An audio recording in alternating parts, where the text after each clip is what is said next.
Барлықтарыңызға сәлем. Бүгін сіздермен бірге осындай әдемі тапочканы менімен бірге тоқып үйренулеріңізге болады. Менің есімім Ақмарал, каналыма қош келдіңіздер. Осындай әдемі белорғы тапочканы үйге киетін өзімізге немесе жақындарымызға тоқып қуантайық. Бұл тапочка жұлдызша узормен тоқылған. Менің видеомды көрмес бұрын каналыма тіркеліп лайк басып, комментарий қалдыруларыңызды сұраймын. Ал енді жұмысымызға кірісейік. Бізде жұмыс барысында мынандай екі подошва керек болады. Яғни екі пар подошва керек. Біз әр парды оң жағына, сол жағына етіп, екі қабаттап осылай тоқитын боламыз. Сосын біздерге крючоктар керек. 2,5, 3 және 5 нөмірлі крючокты пайдаланамын. Зажигалка керек. Сосын бізге плюшевый жіп керек. Және де мен қосымша жіп пайдаландым. Alize Diva Plus жібін пайдаландым. Менде қалдық жіп. Осы қалдық жіпті мына подошваны қоршап тоқу барысында пайдаландым. Енді жұмысқа кірісейік. Біздегі плюшевый жіптің әртүрлі түрін ала беруіңізге болады. Менде Himalaya Dolphin Baby жібі.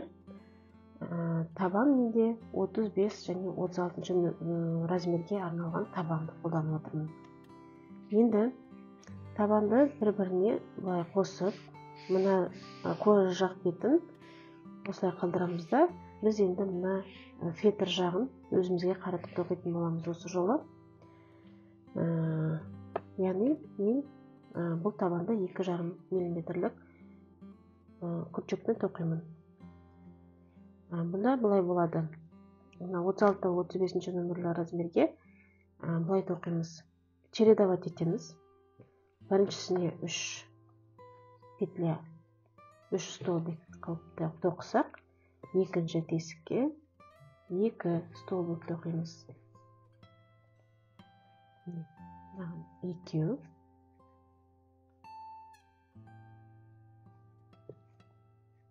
Келесі тесікке, мына тесікке 3.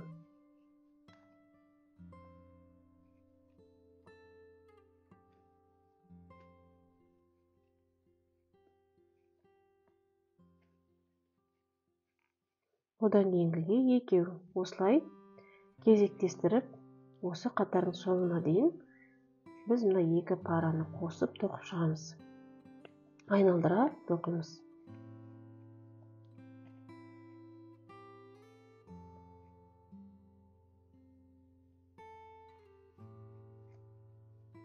Өз бетімізше соңына дейін тоқып, аяғында кездесейік қатардың. Енді мен сіздерге өзім дайындап қойған подошваны көрсетейін деп шештім. Яғни мына бір парын сіздермен бірге тоқитын боламын қазір. Осыны тоқып болғаннан кейін бірден велюр жіпті аламыз.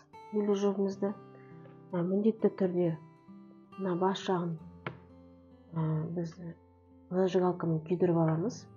Шашырап кетпеу үшін жіп. Енді мына подошвамызды өзімізге табанын қаратып ұстаймыз да, мына тұрған ең бірінші тесіктен бастап тоқимыз. Мына крючокпен жібімізді іліп аламыз. Жіптің соңын көп қалдырмаймыз. Бұлай. Осы жерден бір петля подъема көтеріп аламыз. Бұлай. Сосын барлық әрбір петляға мына тұрған біздегі полустолбик с накидом тоқылады. Крючокке накидті кигіземіз. Мына тұрған петляға кигізіп, одан петля алып шығып, 3 размерлі крючокпен тоқып жатырмын. Осы үшеуін біріктіріп тоқу бұл полустолбик с накидом. Әрбіреуіне петляны қалдырмай айналдыра тоқып шығамыз. Мына тұрған біздің жіптің соңын ұстап жүріп, осы екі ортаға тоқып жібереміз.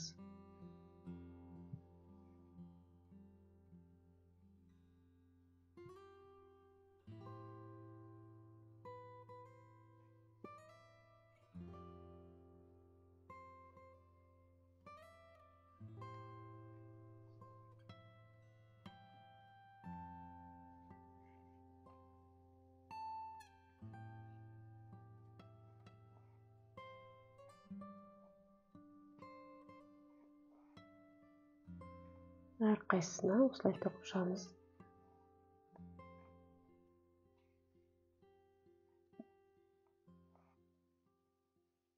Тағы бір рет көрсетейін. Накид кигіземіз крючокқа. Сосын біздің петляға кигізіп, жұмыс жібін тартып алып шығамыз. Мына крючогымызда 3 петляны бірге тоқимыз.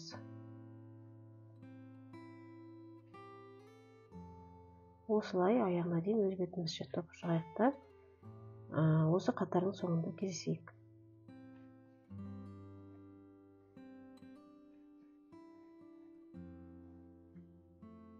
Қатардың соңына келдім. Енді мына соңын басымен қосып, осы жерден жіпті үзіп аяқтаймыз осы қатарды.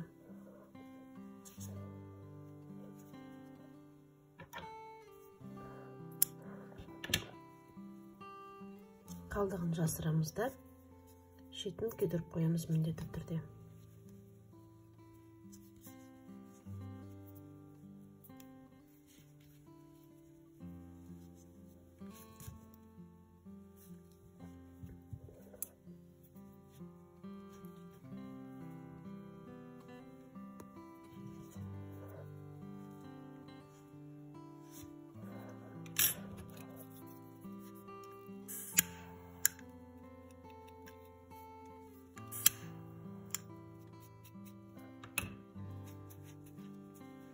Енді мына басын тоқуды бастаймыз. Мына жерден бастап тоқимыз қазір. Содан былай қарай шыға береміз жоғары қарай. Ол үшін не істейміз? Мына біздегі ең жоғарысында, ең басында тесік бар, иә. Сол тесіктен мына жерге біз бір қандайда бір метка қойып қоямыз. Бірінші метка, иә. Осындай маркер қойып қоймызға болады. Болмаса, маркер жоқ болса, қарапайым басқа түсті жіпті қоюға болады. Мысалы, мен қазір басқа түсті жіпті алайын да, соны да қойып қоюға болады. Осы жақсы, менде бірінші маркер тұра берсін. Осы маркерден бастап, мына жерде мұқият қараймыз. 1, 2, 3, 4, 5, 6, 7, 8. Осы 8-ші біздің петлямыздың арасына тағы бір маркер салып қоямыз былай. Сосын енді мына жағынан қарай 8 петля таңдаймыз. 1, 2, 3, 4, 5, 6, 7, 8. Бұған да бұлай жіп кигізіп қоямын.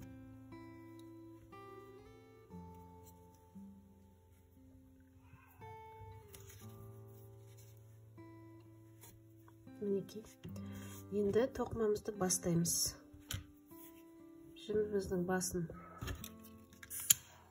күйдіріп қоямын бұлай.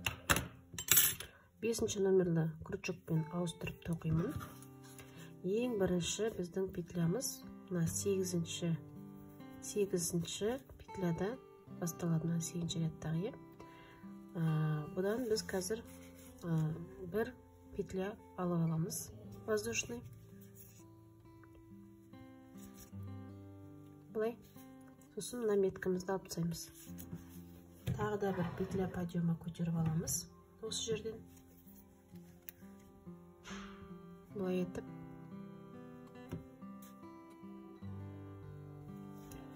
Сосын мына тұрған петлямен, осы жаңағы біздің бірінші бастаған петлямыз емес, одан кейінгі тұрған петляға тоқып бастаймыз. Накид кигіземіз. Бір накид алдық, тағы да бір накид кигізіп, осы жерден тоқимыз. Бұны тоқымаймыз, осылай қалады. Енді осы жерден 3 петля санаймыз. 1, 2, 3, үшіншісіне тағы да накид кигіземіз. Мына тұрған біздің 3-ші петлямызға тоқимыз. 2 накид аламыз. 2 пышный столбик деп айтуға болады. Тағы да 3 петля санаймыз. 1, 2, 3-ші міне. Осыған накид кигізіп, 2 пышный біздегі пышный петля аламыз. Енді осы пышный петляны барлығын бірге тоқимыз. Бірақ мына жердегі жібімізді ұстап отырамыз былай. Барлығын бірге тоқимыз. Мұқият тоқуымыз керек. Барлығы бір петляға міне. Мына ұстап тұрған жібімізге мына біздің крючогымызды кіргізіп, осы жерден петлядан жұмыс жібін іліп алып, мына тұрған петлядан шығарамыз. Міне. Осы жерден 2 петля подъема көтереміз. Тағы да крючогымыздың басына накид іліп аламыз да, осы жерге, тап мына жерде тесік пайда болады. Осыған 2 пышный мынандай петля алып аламыз, пышный петля дейік. Енді тағы накид кигіземізде, мына тұрған біздің жаңағы соңғы міне, мына петля столбик киілген петляға крючогымызды кигізіп, тағы накид кигізіп, 2 пышный столбик аламыз. Столбик болғанда бізде толық столбик емес бұл. Енді тағы да мына жерден 3 тесіктен санаймын. 3 міне. 3-ші мына біздің меткамызды алып тастаймыз. Осы петляға накид кигіземін. Осы жерден 2 накид алам. Осы үшеуін бірге тоқимын. Жіптің мына соңын ұстап отырамын.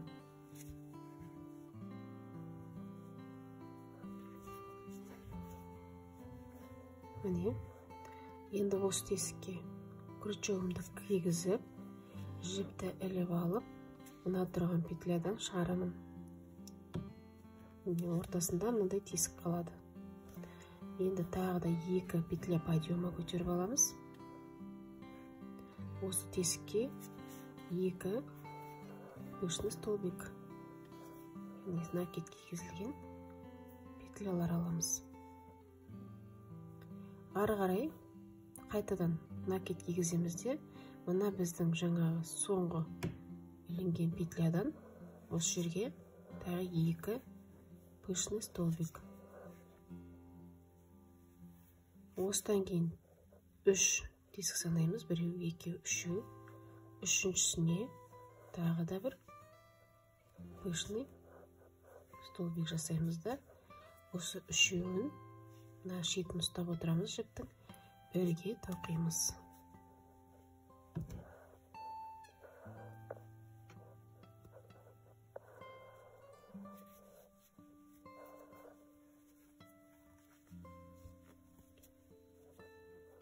Мына тесікке кіргізіп, тағы бір мынандай соединительный столбикпен тоқып аламыз. 2 петля подъема, накид кигіземіз.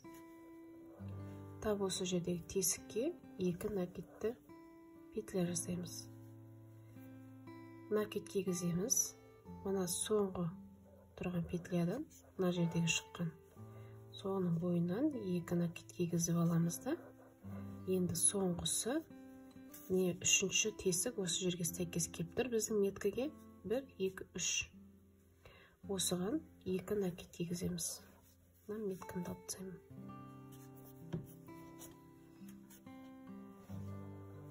Міне. Жіптің соңын ұстап отырамыз. Мына жұмыс жібінің мына шетін. Сосын мына үшеуін бірге тоқимыз былай. Мына жердегі алып қалған жіпке крючогымды кигізіп, мына жұмыс жібін тартып,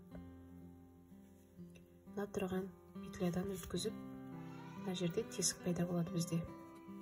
2 петля подъема көтереміз. Мінекей, сосын мына жердегі емес, одан кейін бір петля тастап, осы жерге қарапайым столбик без накидамен тоқып осы жерді жабамыз. Міне, мына бізде бірінші қатар. Екінші қатарға өту үшін мына петлямызды үлкен қылып созып аламыз да,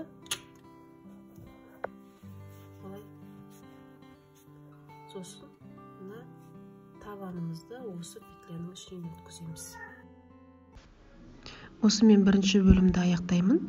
Келесі бөлімді тағы да жүктейтін боламын видеоны. Осы тапочканың соңына дейін тоқитын боламыз. Ал сіздер менің каналымнан алшақтамай тіркеліп, лайк басып, комментарий қалдырып кетіңіздер. Келесі кездескенше